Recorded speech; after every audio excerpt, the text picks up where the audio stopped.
Hi,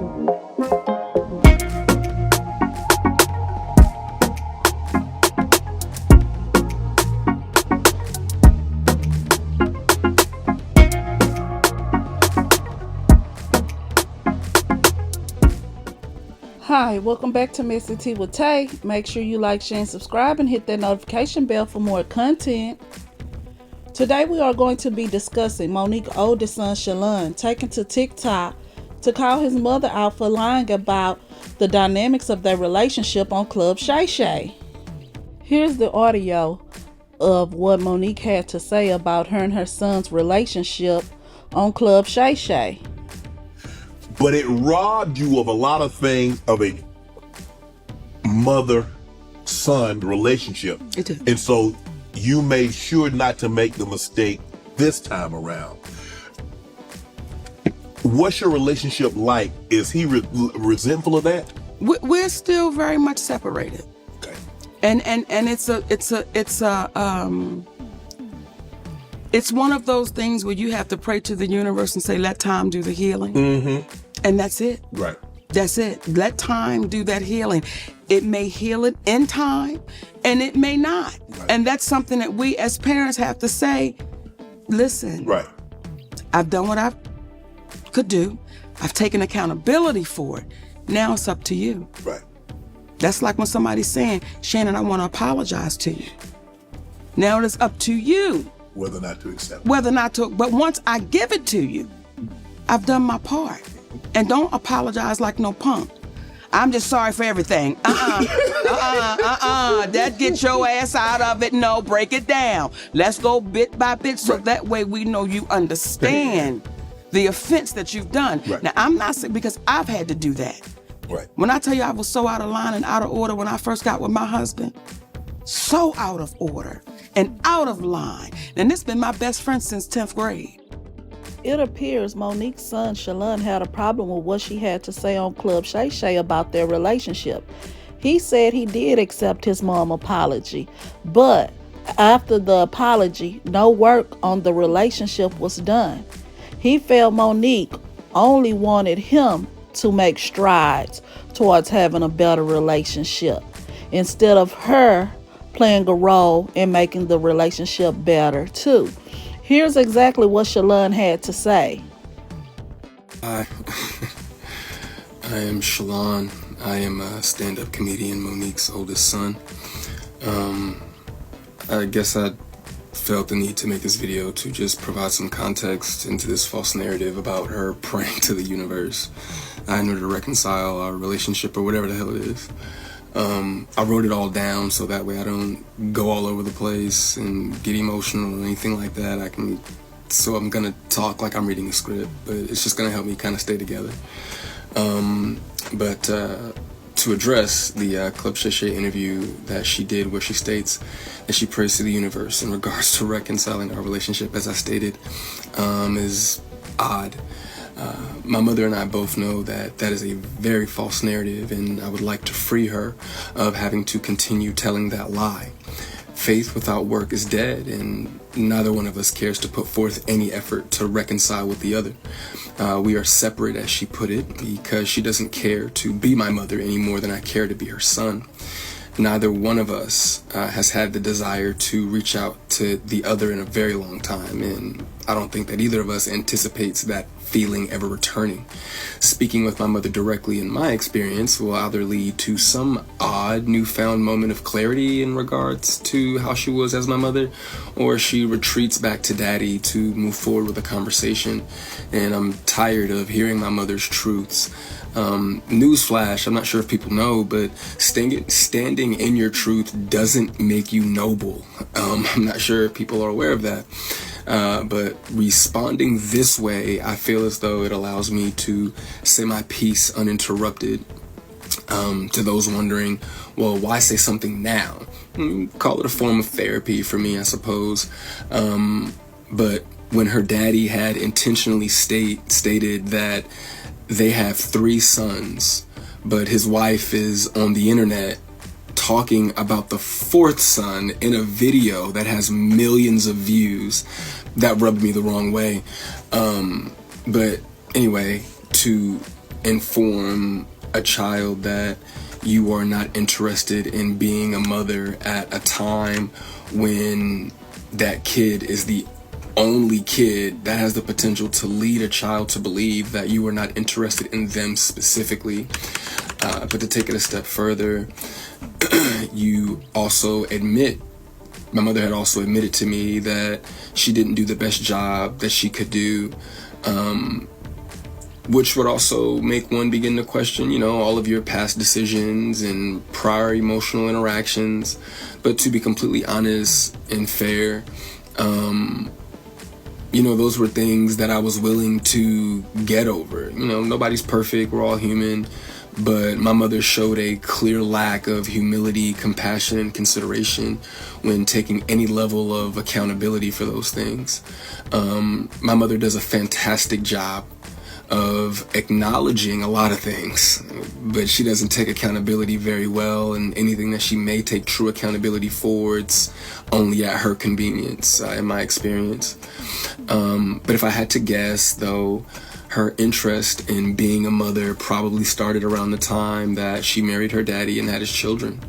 But that interest, obviously seemed one-sided, and as it should have been.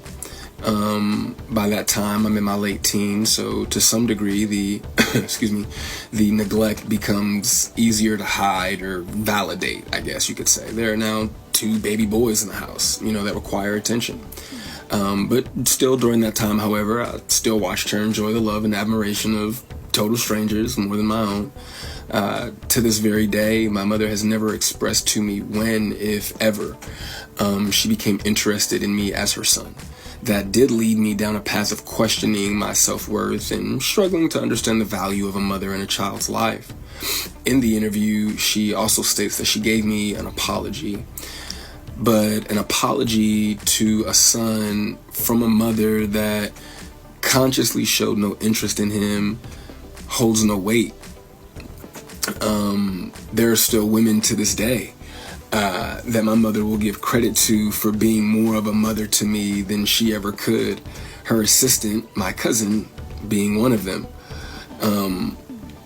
Every time, though, that my mother would state that she was right here whenever I was ready, that ideology still blows my mind today, that a person could openly admit to being an uninterested, not put my best foot forward type of parent and be so self-centered that they still express to the kid, you have to come to me when you're ready. You got to come to me for us to make this right. Okay. But I'm not sure what my mother could possibly think that she has shown me in the past or have for me now that's not money, goodness gracious, that would make me want to come to her or whatever those feelings are supposed to be. A mother is supposed to be the first woman that a boy falls in love with. I loved my mother very much, but my mother loved things more than she loved me, and she would validate her love for me by giving me things and would proceed to call me ungrateful or inconsiderate if said things did not have the desired effect. I couldn't imagine what it's like to be her, though, to ask God for what you want, and then he gives you what you need, though, only for you to ignore it and have the audacity to ask God for something else. And I'm glad I don't I'm glad I didn't do that. And when he told you no, you went to the universe instead. By no means, though, do I want to give off any type of an impression that I am a victim of anything. It's not the case. As you can see, I'm smiling from ear to ear. I'm alive. I'm happy. I'm a dad.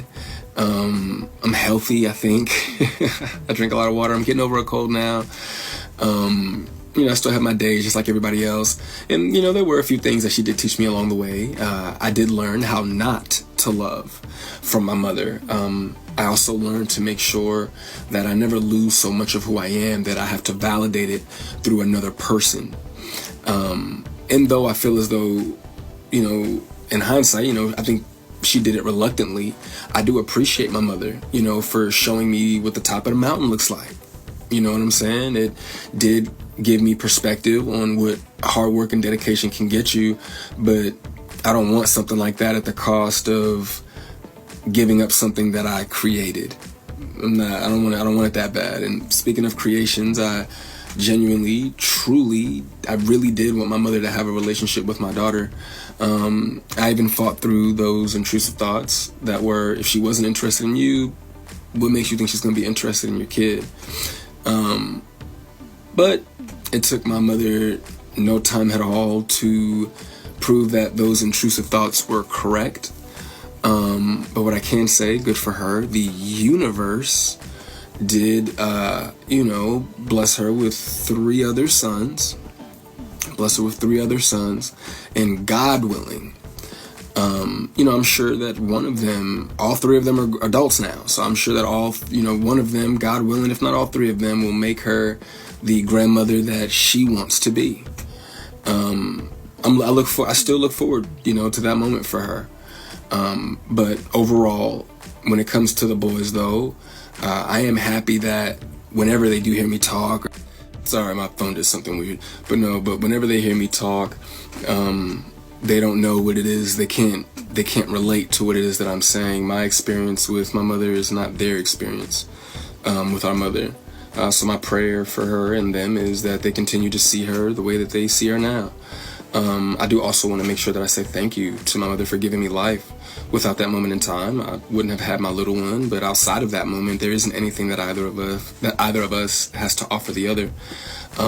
In my opinion, it's a waste of God's time and the universe's time for praying for something that you were not willing to put forth any effort to obtain.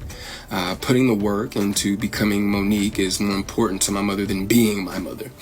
And I do not believe that it was never about her being there and waiting for me, but it was supposed to be about me being there and waiting for her. My mother's value had reached such a low point in my life that I no longer found it necessary to either want to wait for her or even go to her. But like I said, man, I'm super grateful that she has the opportunity to do it all over again. I'm happy for her. I hope the Cat Williams tour goes well, but the narrative that she prays for us to reconcile is a false narrative. It's not real, and I'd appreciate it if she stopped saying stuff like that. In my opinion, I agree with what Monique's son Shalon had to say. A lot of people feel like that he shouldn't have came out on social media and called his mom out about lying on the dynamic of their relationship on Club Shay. But I feel like what he had to say was completely correct. Yes, you can give me an apology and I can accept it. But after the apology, if no action is taken to try to correct on our relationship, what good is the apology? After this TikTok seemingly went viral, Monique and Daddy did come out to try to clear the air about what was going on in their mother-son relationship. Here's what they had to say on the live. Wait for some of the babies to come in the room so we can have this conversation.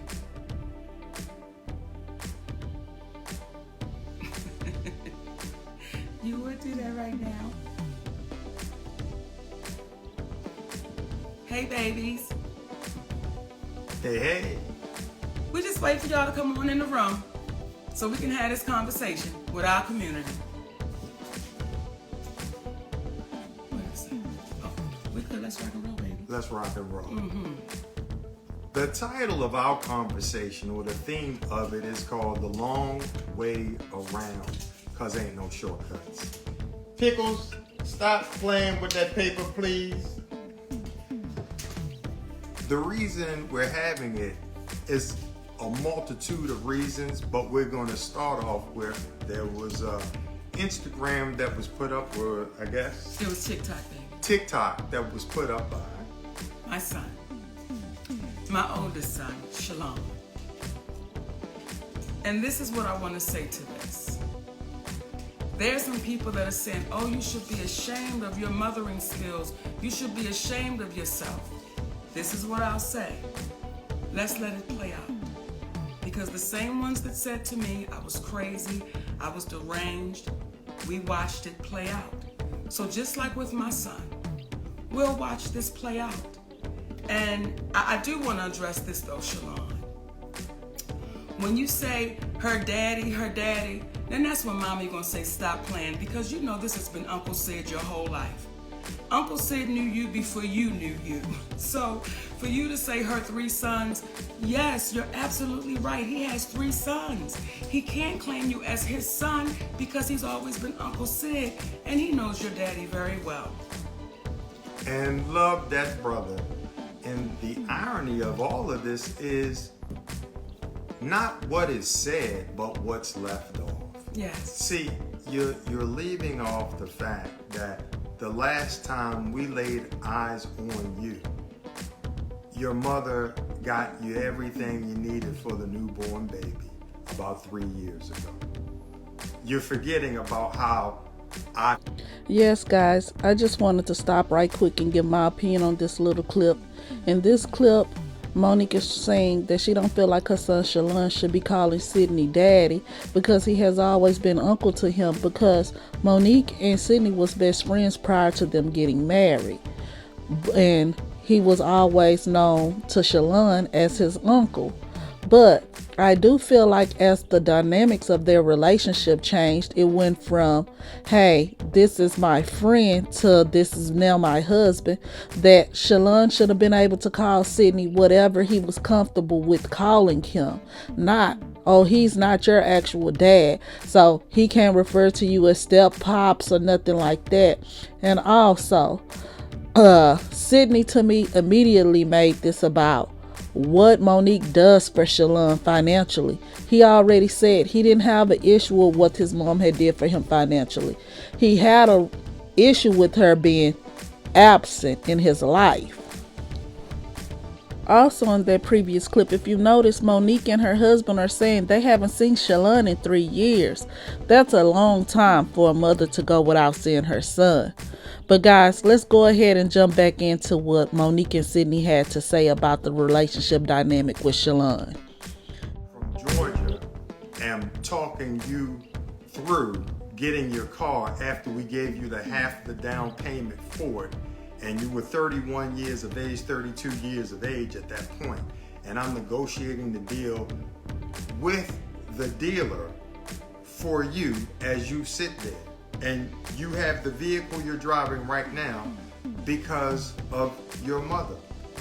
These are the things that you're leaving out when you're expressing what you're expressing in reference to your mother. You're not expressing the relationship that you have with your father, where you spoke ill to him, not to mention spoke ill to your mother, but somehow your mother and father and I all have a loving relationship and communicate back and forth because of the love that we have for you. The one thing And as you can see, Sydney continues to talk about what financially they have done for Shalon, not basically about the dynamics of the relationship with Shalon. And he also talks about that Monique and him having a good relationship with Shalon's dad. But what does that have to do with the relationship that they actually have with Shalon? I also did not understand why was Sydney the most vocal during this conversation when this is clearly a situation between mother and son. As Sydney stated earlier, he's not Shalon's father. So why are you speaking as if you are Shalon's father? Let Shalon's mother speak about the dynamic of their relationship that she has with Shalon. individuals, and to the individuals out here that oftentimes speak after they've heard one side of the story, there's an old saying: believe half of what you see and none of what it is that you hear. Please don't take our word for it, but what we will convey is this: those who are parents and have raised their parents up to being adults. Children. Raise their children. Yes, guys, I know Monique loves to brag about how great of a husband she has, but in this clip, it seemed as if she was almost afraid to correct Sydney on something very simple. Guys, tell me what you think. Did you guys kind of pick up on the same thing that I picked up on? right on. Those who are parents that raise their children into adulthood know that there comes a time and a place in which they determine their own decisions, their own path. You can have multiple children that are raised in one house, but they act and they take on different things. The reason why it was so important for us to entertain these conversations that we typically have privately, or that we're influenced to have privately amongst the people in our community, is because we need to stop being embarrassed about being human beings and about being Black human beings. You will oftentimes hear us saying we are embarrassing ourselves in front of them. Who is them? Who are they? Because when you hear someone articulate these things, that is the slave's mentality. It makes us believe that we as Black people need to conduct ourselves with dignity because white people are watching. You should conduct yourself with dignity because the spirit of you is watching. Come on. And this point that he's trying to make, I don't think anyone cares about who is watching this. Most people just feel like this is something that should have been discussed in house between mother and son, because when the internet gets involved, sometimes things can get really messy. But let's go ahead and finish listening to some of what Sydney had to say. We need to have these conversations out loud and taboo, because we have a finite period of time together here on this earth. You will travel through infinity with the spirit that you have all alone, and you will not remember the ridicule that you receive, but you will be judging yourself. You will be determining for the rest of your life which way that you go, as you have thus far. So this conversation is about speaking directly to what situations are. And many people oftentimes, when they are presented with an issue, they stay quiet, they hide, they disappear.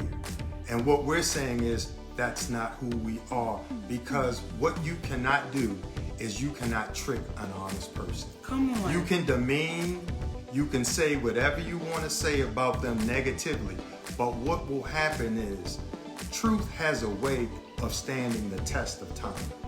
I forgot to have my phone to read the last text message that I gave to you, Shalon, where I told you about the understanding of how you are speaking to a woman, and how you as a man and how you perceive things may be completely different from how your wife, how your mother, how your sister, how your daughter will look at things. And when you learn how to communicate a little bit better, then things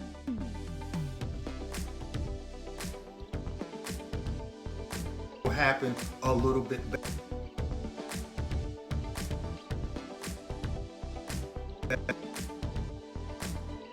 Young man, because of the challenges that this young brother has had with mental illness. So we're communicating that out loud to speak to our community, to say, listen, y'all, if we have more public conversations, there will be less private angst. Come on. There will be less private issues that we carry on because we're afraid to communicate in front of white folks. So when we get to a place where you want to be free, you will stop being scared to say what's real. You'll stop being fearful of having conversations that normally take place in private and nobody ever really knows the outcome. And from there, when you were saying earlier about how we're looking in front of white folks. When I do hear our brother Greg Mathis say, the studio is watching y'all and the executives are watching y'all, so what? If the executives are watching closely, the individuals that will want to interact with us are those who are engaged are in alignment with what is true. See, the first question would not be Stephen A. Smith, So yes, guys, you heard what they had to say in the last clip. After this clip is when the interview really starts to ramble, and the topic really is diverted away from Monique's relationship with her son Shalon, and it goes back into what has taken place with her, Tyler Perry, and all of the people that's in the entertainment industry. I don't see why this was even brought up when at this point that she was supposed to be addressing an issue that her and her son was having. But it seems as if whatever is going on with her and between those people inside the entertainment industry was more important and has been Monique's focus for over the past 10 years. I think maybe Monique needs to put a little less focus on trying to get Tyler Perry and all those people straight together at this point and work on her relationship with her son. But that's just my opinion. Guys, make sure you go ahead and drop a comment down below letting me know what you think. Do you think Monique is wrong? And do you think Monique needs to focus her attention at this point on creating a better relationship with her son? Or do you think Monique needs to continue rocking how she rocks? But I'll go ahead and leave the rest of the footage available for you guys to look at. But the rest is really kind of in shambles. And like I said, it's no longer at this point about her son. She's diverting back to talking about what took place between her and Oprah and different people in the entertainment industry. Why did you video someone? Or you won't entertain Kevin Hart is the biggest star in the world. She said that. Not only did she say that, not only when she spoke about Oprah and Tyler, these are individuals that you failed to hear that she said she loves them. And when you love folks, you tell them what they need to know, not what they want to hear. We've put certain individuals in such a status that we've disallowed them to be human beings. And on the note with taking the long way around and that there are no shortcuts. See, you could take the shortcut and cross through Miss Evelyn's yard, but you know she got a pit bull. And he may or may not be in that yard. But you know for sure if you get in that yard and he is in that yard, you will definitely be chased. It is a bit safer to go around the long way because not only is it the right thing to do because you're not cutting through somebody's yard, their grass, trespassing on their property, but what happens is it may be a longer journey, but it's worth the trip. So we're gonna take the long way around and we're not gonna call out these individuals on platforms like this. We're gonna call them up. Now, please don't confuse. When Monique is standing on stage, she has an artistic paintbrush designed to paint her life and make people laugh in a way in which a comedian is supposed to do. So her life experiences are fair game. They're fair game. Fair game. So when she says what she says on stage, please don't say it's the way that she said it. Because she's on stage, we're dealing with, when we're not on stage, what is being said. And again, to revisit Brother Stephen A., I'd like to point something out to you. When you sit there and you say that a black woman looks bitter because she's telling her personal truth, when you sit there and you speak in reference to the individuals that she spoke about, you're not, because you wanted to distinguish yourself from Shannon Sharpe as being a journalist, but you said you don't know what's happening, you don't know what's going on, and you don't care to know. That right there is you sacrificing your journalistic integrity, because it is your job to know when you make assertions about certain individuals and not form an opinion. And you are supposed to ask the questions such as, when she said what she said regarding Kevin Hart and David Becky, as it relates to him reneging on what he promised, and you ask the question, was there a reason, Monique, that he would do that? Here's the question you should ask, is what she said true? And if there was a reason why he would have done that, would there not have been a reason why he would have called her first to say, I've got to take that deal back? See, when we stay grounded in this thing called ethics, Come on. When we stand grounded in this thing called right, it's gonna carve through all of the nonsense that you were trying to communicate. And I can see, based upon watching you throughout the years, that you consider yourself an intellect. And please forgive me for speaking in this manner as it relates to Monique. As a black man, what happens is the black woman should sometimes not have to defend herself. Sometimes there's a level of defense that should be had on her behalf for we as black men, because Monique didn't step to you when you were calling Kyrie Irving out for being a man and making a decision as a man to not get a shot, and ridiculing him because his father raised a man. You should not have called out Kwame Brown in the way that you did, calling him a bust, because you have forgotten that that black man has a family, and any man that has had the length of time that he had to live the dream in the NBA is not a bust in my book. He's a hero. He's a hero. So when you call Jason Whitlock a fat bastard, but you're telling Monique, who referred to them as her brother and her sister, and she loves them, but you can call Jason Whitlock a fat bastard. My question to you, why are you allowed to speak your truth, but this black woman is not? Help me. Help me. I need the help. It is low-hanging fruit to attack a black man. That was Cat Williams and Monique that did the interview. Why is it that you singled Monique out? Why is it? She was polite. You're not asking, was she inaccurate when she spoke about Tiffany Haddish?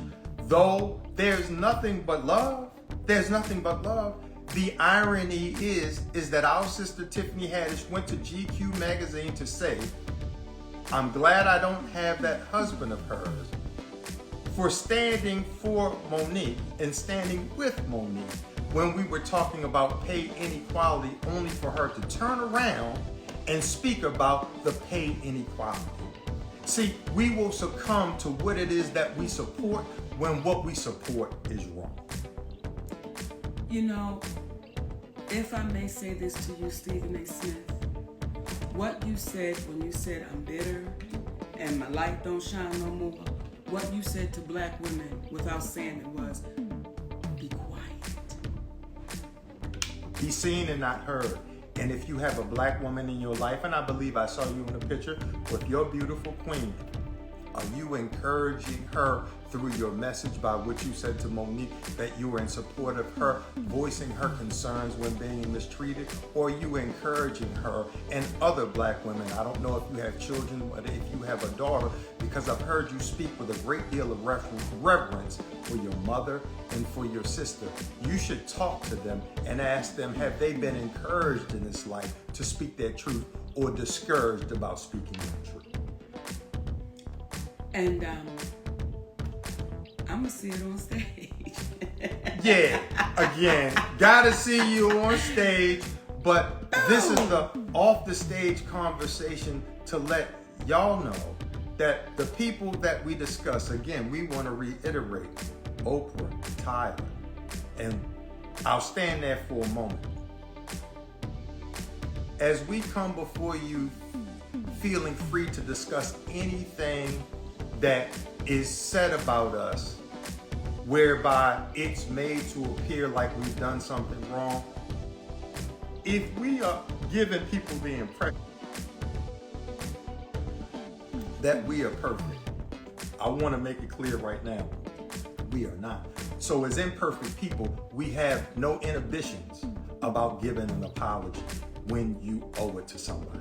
Have no indignations, no problems, no apprehensions, but we must ask ourselves, how can individuals like Tyler Perry, who said that Monique was difficult, and indict her as difficult in the business, okay, lose parts? How can she come to court to stand trial to defend her position under the light of the court of public opinion, but the very one who accused her, he stays hidden? Why would that be? Why would that be? Mother Oprah, Lord of the master classes, okay? The one who is now, aren't they getting ready to give some sort of talk in reference to, what was it? I know part of it was forgiveness. Oh, and yeah, her and Tyler. It was like a D word. It was, I forgot, and forgiveness. What you may want to give a seminar about is how not to just forgive, but how to ask for forgiveness. See, we're not dealing with the Pythagorean theory. This is not A plus B squared, A squared plus B squared equals C squared. This is nothing challenging. This is very simplistic. If you were comfortable, Oprah Winfrey, going on the CBS morning show saying that if we make Harvey Weinstein the center point of sexual assault, we're missing the boat. And you like to look in the silver cloud as it relates to that. Or you having a documentary on our brother Michael Jackson after he was found not guilty in the court of public opinion. But you want to do a documentary on him. But you don't want to speak up for a black woman who you know, based upon all your business endeavors, that when you do not have a contract with someone, you do not owe them anything, but you allow that to ride. And again, we make it a habit of not just calling up what is wrong, but what's right. See, there was a woman named Barbara Walters. She had to address the public because there was a rumor that Monique was difficult to interview with. That woman could have been a proud graduate or student from the Oprah Winfrey School of Duck and Dodge. I'm not going to face things publicly and not said a word. But instead, what did she do? She came out immediately and said that is a lie. She was wonderful to work with and the whole nine. Brother Tyler Perry, listen, you can't put the toothpaste back in the tube. The world is listening to you tell Monique that you were wrong for doing something. You were wrong for telling others that she was difficult for not essentially committing an act of slavery. Come on. You play the role of Medea, a big, black, strong woman, okay? That's the role you play, okay? Because apparently there's a level of appreciation you have for that black woman who's willing to speak truth to power. Well, now you're talking about another big black woman that has to speak truth to the power named Tyler Perry. Brother, the light, this is the red roof in intellectually, because we're going to leave the light on for you. You don't understand the magnitude of how you can help heal the community by showing them you too are a human being. We're going to treat everyone like a human being because we love you enough. Come on. We love you enough and want you. What was that movie, Cadillac Records? Yes. There was a scene in there in which our brother, one of the greatest actors Jeffrey on the Wright. planet, Jeffrey Wright, Yes. was confronted by the character named Wolf. Yes. And he said, I'm getting tired of you acting like you acting towards that white man. I want to see you have the privilege of being a man in and of yourself. We want to see you have the privilege, Brother Tyler, of showing the world that you are a good dude. And I believe deep down you are. But the embarrassment from the audio where you say, y'all got it too hot out here, but you go to churches. When would Jesus think the right time was to go out and say I was wrong? Would it be when I promote my next movie and the heat continues? Would he wait until it's not hot out here? Or would he want his humble servants, as you claim to be, to the moment you identify that you were wrong, this is the moment we need to identify that I am wrong? Why have you not done that? That was in 2016. And I'm not going to speak belligerent to anyone because that is not alignment. That is not in alignment spiritually with me, with the universe. And what we're communicating today, this is not designed for everyone to appreciate. If you are vibrationally connected to what is right, the person who does wrong does not matter because wrong is wrong and right is right. And Brother Stephen A., the way in which you communicated that's a great way to potentially be in alignment with the right people, but you're not in alignment with what is right. And I want to say this to the younger generation. Brother Greg, when you say the younger generation is watching, we want them to. We want them to watch so close and pay so close attention to the ones that are afraid, fearful, and to the ones that are saying, no, no, baby, you keep standing. And for those of you who say, well, Monique, why do you keep going? Because what we are showing the younger generation, until they're accountable, you can't stop. Until you hold people accountable, you cannot stop. So to this younger generation, my babies, don't back down, don't sit down, don't lay down, keep standing, unapologetically, keep standing. They are banking on you. They are banking on you to be so afraid of these invisible powers that be so afraid of that you don't speak up and you don't speak out, that you just lay low and you be quiet and you take the abuse and you be exploited. They're banking on us to be that. They're banking on us. So for you, Stephen A. Smith, for you, Brother Greg Mathis, who I love dearly, your family, I love y'all. However, when you say the studios are watching, the executives are watching, but our community is suffering. And the Screen Actors Guild, the Writers Guild, just got finished striking. They were watching then. Yeah. They were watching prior to that. What we're looking for are the people who are in alignment with honesty. Because let me explain to you what can happen and how healing it is. See, last week when we spoke about the Breakfast Club, and our brother Charlemagne the God just taking ownership of it at the behest of a black woman named Just Hilarious. Happy birthday, baby. And our brother DJ Envy, you was wrong for trying to make him apologize to Daddy, because she calls me Daddy, but y'all keep forgetting that I call her Mama. See, that's my mama right there. But we don't want to talk about that. And I'm not talking about the Breakfast Club. I'm just saying in general. But those three individuals got together, and what was an issue for several years, it was resolved because we know how to forgive. There's a black man by the name of Lee Daniels. See, not only did this brother go so far as to apologize to us privately, he apologized publicly, but then this brother went and he spoke to our sons face to face, and he apologized.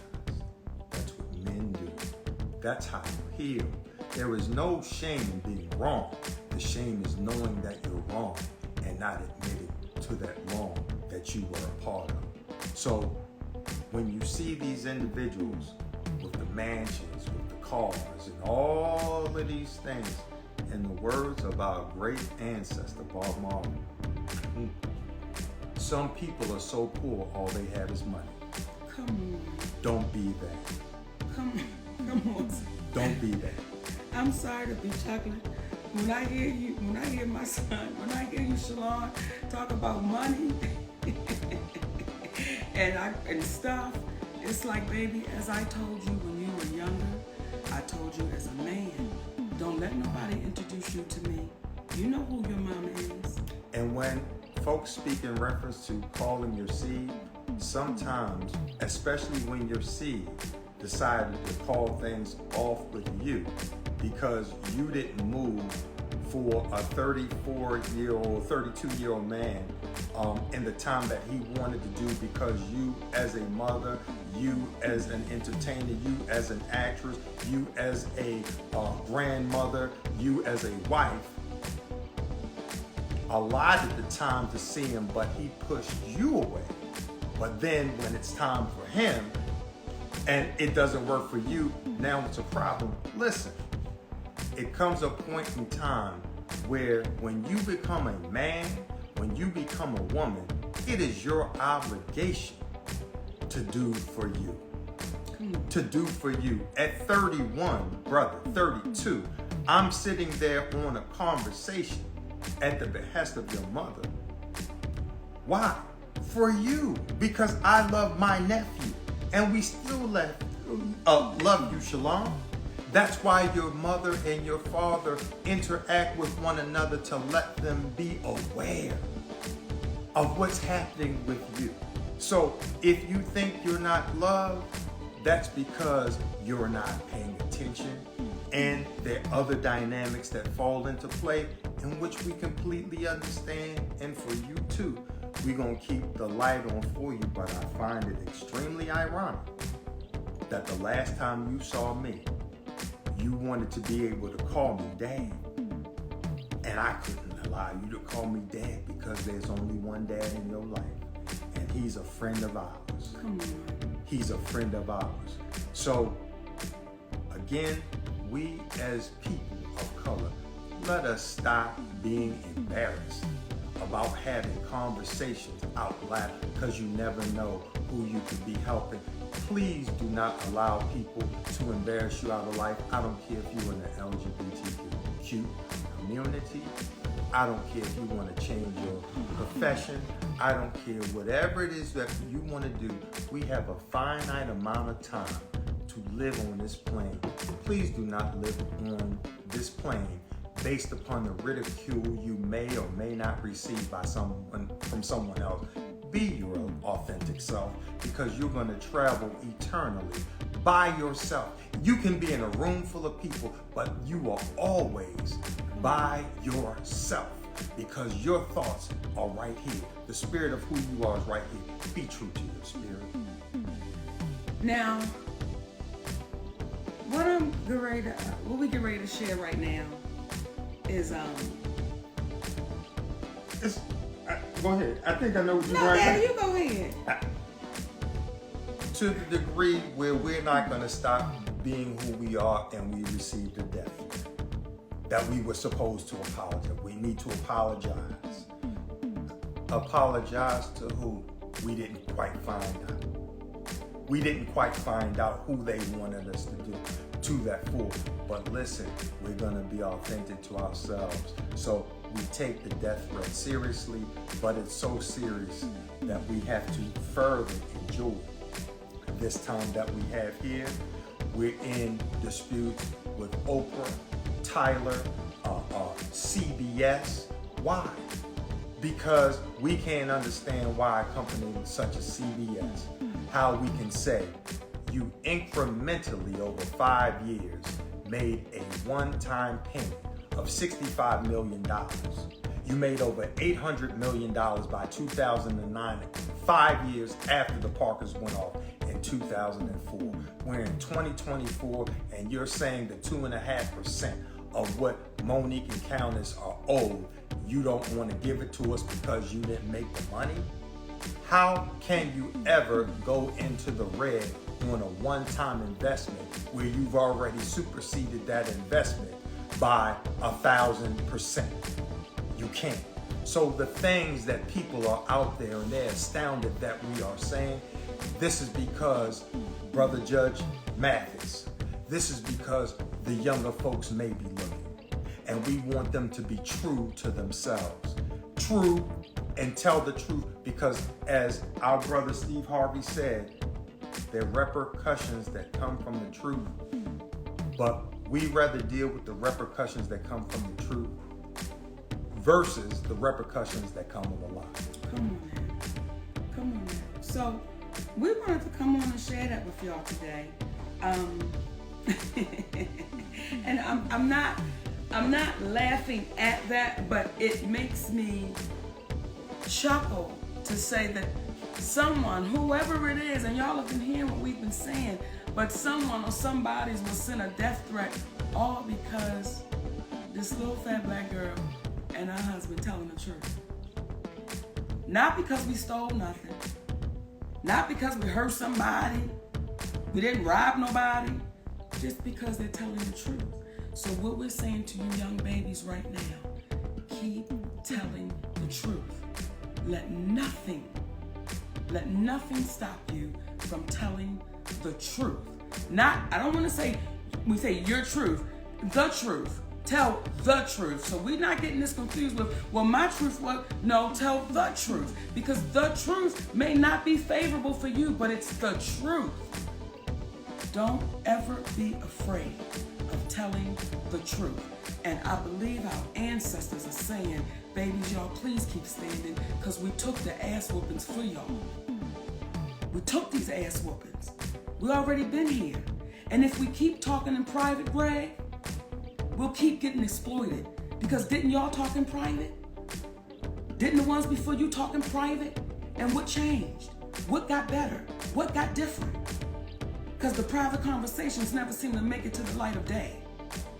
So the shit that happened in the private can continue to happen because they knew the fear was placed in there. You better not say nothing. Would you be so kind as to share your story with the good folks out there that you had with Brother Lee Daniels during your walk while y'all were filming in Pittsburgh? You know, I'm gonna say this first, Dad. Kick it. When Lee and I talk, and Lee will say, Mom, I don't want to revisit it. You know, we got through it and it's done. And I would say to Lee, you don't understand how beautiful what took place happened. I'm not saying it's never happened in history. I just don't know of it happening where you have a big time director and an entertainer, and the director says, hey, I want to apologize, and they mend that friendship. They mend that friendship. Lee Daniels and I were going for a walk when we were filming the movie The Deliverance in Pittsburgh. And he said to me, Mo, why didn't you just be quiet? Why didn't you just let the shit go? I said, Lee, had I just let this shit go, you and I would not be taking this walk down the riverfront. And that went on for years. So this is what we're saying to y'all, baby. But let them breathe that in, my baby. Okay, you know how to talk. You would not. Well, we talk together. But I need people to breathe that in. Had I let it go, you and I right now, Brother Lee, would not have been able to go on this walk together as friends. So the conversations we are having right now, because the only real reason for war is to ultimately peace, especially when you're defending yourself. The reason we're having the conversations that we're having right now is for the purposes of a level of unification amongst folks. We love to go on that walk with you one day, Oprah. We love to go on a walk with you one day, Tyler. But you know, if you walk with us, we gotta walk in truth. We're not gonna walk in being individuals that pretend to be something and that are not. I saw people scrutinizing The Rock the other day because he came out to apologize in reference to asking people that didn't have a great deal of money to help with the funding in Hawaii. But he came out and he apologized and he said, I'm here studying. Let me say this, ever so humbly from my perspective, I so appreciated that, and it further reinforced why people love that cat. Come on. Because he took ownership of it. What happened is, Oprah, who teaches master classes, have you seen her talk about that as of yet? Have you seen her come out? What we're saying is, we want you to feel what it's like to walk with people in truth. Not just be so elusive, so above everyone, that you don't realize you are exactly like everyone. Because you too have an expiration date, as do we all. So let's be good to one another while we have one another. Let's be that, and then let's see what happens. So my babies, we glad, and thank y'all. You got any answers to my daddy? It was something, but I forgot. So what we're gonna do is keep it pushing and tell y'all we so thank y'all again. We are built for the criticisms of the individuals that are out there with ridicule, because we are blessed to have those individuals out there that see past it and are saying, y'all keep on telling the truth, and y'all encouraging us to tell the truth, and we hope we are encouraging you to continue telling the truth. And I'm going to see y'all this weekend. Thanks. I'm going to see y'all in Raleigh, North Carolina, Atlantic City, and Richmond, Virginia. And y'all know I got some sugar honey iced tea to say. Come on now. Now, the real comedy is going to come in, and our lack of technology asses trying to reach over and cut this off, cut us some slack. We love y'all for free. We love you, my babies. Y'all take it easy. Okay. Wait a minute, Daddy. We should get a stick. Baby, here's a stick. Okay. We're going to reach over, and I'm going to stick my finger on this Okay. and cut it off. Okay. Did you do it? I don't know. No, it's not, Daddy. Well, what's No, don't touch that.